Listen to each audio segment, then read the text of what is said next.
Oui, donc bonjour, Hugues Thibault, je représente SD Works. Donc, merci à l'Union wallonne des entreprises et aux chambres de commerce pour cette invitation. SD Works est un prestataire de paix. Nous sommes présents dans 11 pays, notamment la Belgique, le Royaume-Uni et l'Irlande. Nous donnons également des conseils juridiques en droit social, notamment la question du permis de travail qu'on va aborder aujourd'hui. En Wallonie, nous avons des bureaux à Liège, Namur, Charleroi, Mons et Louvain-la-Neuve. Donc, j'aborderai dans un premier temps la question du permis de travail. Entreprise wallonne qui engage un Britannique aujourd'hui ou l'engage après le 1er janvier, quels sont les changements? A-t-elle besoin d'un permis de travail?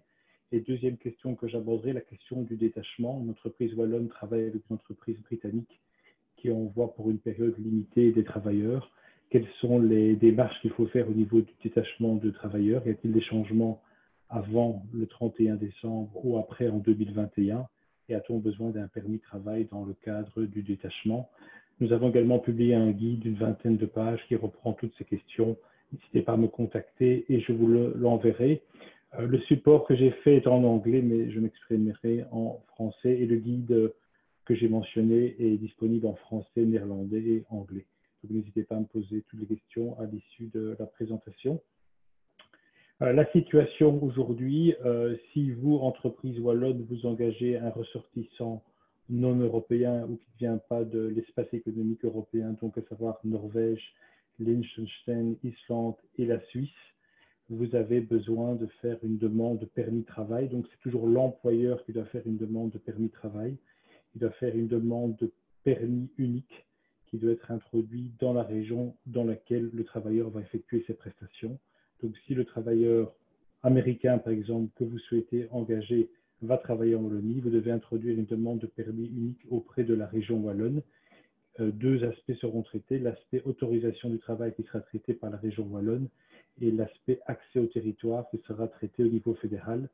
Ne vous inquiétez pas, si vous envoyez votre demande dans la mauvaise région, une entreprise basée à Bruxelles, vous travaillez en Wallonie et par erreur, vous introduisez votre demande auprès de la région de Bruxelles-Capitale, il y a un accord entre les régions pour que ce soit la région compétente qui puisse faire cette demande. Donc ça, c'est le régime applicable aujourd'hui. Alors, est-il applicable aux Britanniques? Non. Si aujourd'hui, entreprise wallonne, vous engagez un Britannique, vous ne devez pas faire de demande de permis unique. Jusqu'au 31 décembre, ce n'est pas applicable. Et ce régime de permis de travail n'est également pas applicable aux étrangers qui seraient mariés avec ou en cohabitant légal avec un citoyen européen. Après la période de transition, donc après le 31 décembre 2020, est-ce que les employés britanniques auront besoin d'un permis de travail? Alors là, il faut faire une distinction. Et là, c'est une bonne nouvelle. Pour les Britanniques qui vivent déjà aujourd'hui en Belgique, en Wallonie, ils n'auront pas besoin, leur employeur ne devra pas introduire une demande de permis de travail. Donc, ce sont des citoyens qui ont aujourd'hui une carte E ou une carte E+. Durant l'année 2021, cette carte sera remplacée par une carte M. Pour les Britanniques qui travaillent en Belgique, mais qui ne sont aujourd'hui, mais qui ne sont pas résidents en Belgique, ils ont un document qui s'appelle une annexe 15, qui en 2021 seront remplacés par une carte N. Et ça, ce système sera valable à vie pour ces Britanniques. Donc les Britanniques qui sont déjà aujourd'hui ici en Belgique et qui travaillent aujourd'hui n'auront jamais besoin d'un permis de travail pour travailler tant qu'ils ont cette carte N ou cette carte M, même s'ils changent de travail. Donc imaginons qu'ils travaillent pour une entreprise wallonne aujourd'hui, le 1er février, ils démissionnent ou vous mettez fin à leur contrat. S'ils trouvent un nouveau travail en Wallonie en avril 2021, ils n'auront pas besoin d'un permis de travail. En tant qu'employeur, assurez-vous que le travailleur britannique que vous voulez engager après le 1er janvier 2021 ait soit une carte M ou une carte N. Dans le doute, contactez votre prestataire de paie ou votre conseil juridique pour vous assurer que vous ne devez pas faire une démarche de permis de travail parce que comme on le verra dans mes prochains slides, les démarches de permis de travail peuvent être assez longues et assez coûteuses. Donc voilà, c'est votre obligation en tant qu'employeur de vérifier que le Britannique ait bien une carte M ou une carte N avant de l'engager. Pour les Britanniques qui arriveront après la période de transition, donc après le 31 décembre de 2020 et qui souhaitent travailler en Wallonie, il faudra faire une demande de permis de travail. Donc ça, c'est le plus grand changement. Les citoyens britanniques seront vraiment considérés comme des citoyens non européens en termes de permis de travail. Si le séjour en Belgique, en Wallonie pour travailler n'excède pas 90 jours, il faudra faire une demande d'autorisation de travail, un permis de travail qui devrait être demandé auprès de la région wallonne s'il travaille en Wallonie. Par contre, et là c'est un changement important, c'est là que ça se complique, si le contrat de travail excède 90 jours, la demande devrait également être faite auprès de la région wallonne. Il s'agit ici d'une demande de permis unique qui couvre à la fois l'autorisation de travail au niveau wallon et l'accès au territoire au niveau de l'État fédéral. Donc c'est une procédure assez longue qui peut durer jusqu'à 3 à 4 mois. Il faut fournir toute une série de documents, donc soyez attentifs. Vous ne pourrez pas demain engager un Britannique pour un contrat à durée déterminée en un mois. Si vous voulez engager le 1er mars, vous devez absolument commencer les démarches maintenant.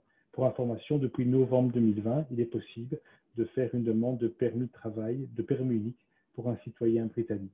Donc, si dans les prochaines semaines, dans les premiers mois, vous souhaitez engager un Britannique, vous devez vous préparer. Même si le contrat de travail, par exemple, pour 2 mois, vous devrez faire une demande de permis simple. Par contre, si c'est un contrat qui est plus supérieur à 3 mois, vous devrez faire une demande de permis unique. Il existe bien entendu des exceptions. Ce sont les exceptions qui sont déjà applicables aujourd'hui pour les permis de travail des citoyens non européens. Lorsqu'un Britannique viendra en Wallonie pour assister à une réunion en cercle restreint pour suivre une formation, il ne faudra pas faire de demande de permis de travail. N'hésitez pas à me contacter, je pourrai vous transmettre la liste de ces exceptions. Lorsque vous ferez une demande de permis de travail pour un citoyen britannique, vous aurez principalement 2 possibilités. Soit vous pouvez prouver que c'est un métier en pénurie, donc une liste qui chaque année est mise à jour par le SPW Wallonie, donc l'organe compétent au niveau wallon pour les relations de travail. Attention, cette liste en pénurie ne doit pas être confondue avec la liste qui est éditée par le Forum, qui est beaucoup plus large. La liste du SPOE, qui est valable depuis le 1er janvier 2020 jusqu'au 31 août 2021, reprend 10 métiers qui sont en pénurie, notamment développeurs informatiques, mécaniciens d'entretien, techniciens frigoristes, chefs d'équipe dans la construction. N'hésitez pas à me contacter, je peux vous transférer cette liste. Donc, si vous pouvez prouver que le Britannique que vous avez recruté va effectuer une de ces fonctions qui est reprise dans la liste et qu'il y a des qualifications reprises dans cette liste, vous aurez le permis de travail. Autre possibilité, si vous engagez du personnellement hautement qualifié, donc un cadre, là, un des critères à respecter, c'est le salaire annuel brut. Si le salaire annuel brut est de minimum 42 869 €, vous pourrez obtenir un permis de travail. Sur une base mensuelle, à diviser par 13,92, c'est plus ou moins 3 067 €. Donc, si vous ne respectez pas ce critère, vous n'aurez pas de permis de travail. Donc, soyez attentifs lorsque vous négociez avec votre travailleur. Est-ce que les avantages complémentaires que je vais offrir à mon travailleur seront-ils compris dans cette rémunération minimum brute? Très important, ces règles, et j'y viendrai plus tard, s'appliquent également en cas de détachement de travailleurs. Donc, une entreprise britannique envoie un travailleur britannique ou d'une autre nationalité sur le territoire wallon. Est-ce que vous devrez faire une demande de permis de travail également? Deuxièmement, et là c'est un peu la mauvaise, j'ai entendu qu'il n'y aurait pas d'accord pour les étudiants Erasmus, et malheureusement également une mauvaise nouvelle pour les stagiaires. Si vous engagez un stagiaire britannique, par exemple dans le cas d'un contrat d'immersion professionnelle, vous devrez faire une demande de permis de travail. Demande de permis simple si le stage ne dépasse pas 3 mois. Demande de permis unique si le stage dépasse 3 mois. Donc je pense que dans le futur, il sera très compliqué d'encore engager des stagiaires britanniques si une demande de permis de travail doit être effectuée. Maintenant, je vais traiter la question du détachement. Donc, entre une entreprise wallonne, vous travaillez avec un sous-traitant britannique qui, par exemple, dans le cadre d'un chantier, va envoyer pendant une période de 6 mois des travailleurs britanniques vers la région wallonne. En principe, tout travailleur qui travaille en Belgique, en région wallonne, est soumis au système de sécurité sociale du pays d'accueil, donc le Royaume-Uni. La Belgique, pardon. Il y a cependant une exception, c'est le détachement pendant une période de courte durée de 12 mois avec une extension possible à 6 mois, donc au maximum 12-18 mois. Le citoyen britannique peut rester dans le système britannique de sécurité sociale. Ça veut dire que les cotisations sociales employeurs et les cotisations sociales du salarié seront toujours payées au Royaume-Uni. Pour ça, il faut un document A1, une preuve que le travailleur est bien couvert par la sécurité sociale britannique. Ce document est édité par les autorités britanniques de sécurité sociale. Si cette condition est respectée, les cotisations sociales seront toujours payées au Royaume-Uni. Donc ça, c'est la situation actuelle en termes de détachement, système qui s'applique à tous les pays de l'Union européenne. Les détachements qui ont déjà commencé avant le 31 décembre 2020, ben là, et c'est la bonne nouvelle, il n'y aura pas de changement en 2021. Donc, c'est toujours possible que les cotisations sociales soient payées au Royaume-Uni et non pas en Belgique. Si le détachement devait se terminer en 2021, mais prolongé, imaginons l'exemple, une entreprise britannique travaille sur un chantier en Wallonie dans le cadre d'un détachement pour un chantier qui se terminait le 31 janvier 2021. Donc le détachement a commencé avant la fin de la période de transition et se poursuit après. S'il y a une demande d'extension d'un mois, 2 mois, par exemple, le chantier n'est pas terminé, le détachement doit se poursuivre, il n'y a aucun changement tant que l'employeur britannique a toujours un formulaire A1. Par contre, pour les nouveaux détachements qui auraient lieu après le 31 décembre 2020, sur base d'informations que nous avons, il n'y a pas encore d'accord. Donc, on ne sait pas s'il sera encore possible d'effectuer des nouveaux détachements depuis le Royaume-Uni vers la Belgique. On viendra vers vous lorsqu'on aura plus d'informations sur ce point.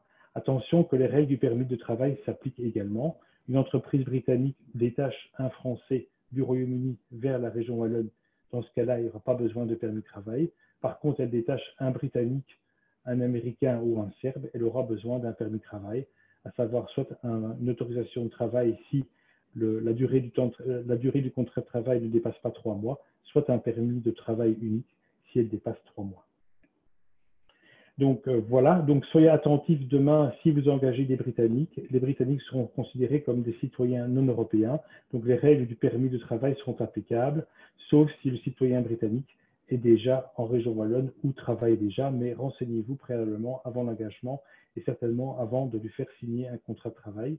Nous avons édité chez SD Works un document qui s'appelle un guide sur les futures relations employeur-employé entre des employeurs belges et des citoyens britanniques. Ce document est disponible en français, néerlandais, anglais.